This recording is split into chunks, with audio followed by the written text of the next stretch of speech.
Plazma terapiya umuman soch to'kilishlarini oldini oluvchi muolajalarda hammasi sochlarni umrini uzaytirish uchun.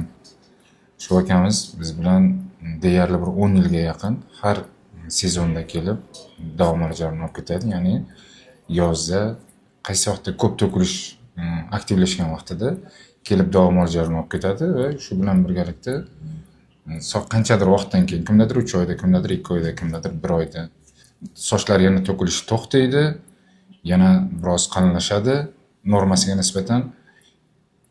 Keyingi sezongacha bemalol yuraveradi. Bu kimdadir sezon 1 yilda 1 marta, masalan, har yili 1 marta to'kiladiganlar bor.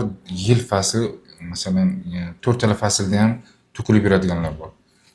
Shu vakamizda sezonda to'kilish faqat yilni qaysidir davrida aktivlashadi. O'sha davrda bitta davo muolajalarni oladi va shu bilan keyingi yilgacha bemalol yuradi. Qachonki to'kilish belgilari yana qayta paydo bo'lgandan keyin davo muolajalarini yana bir olib qo'yadi.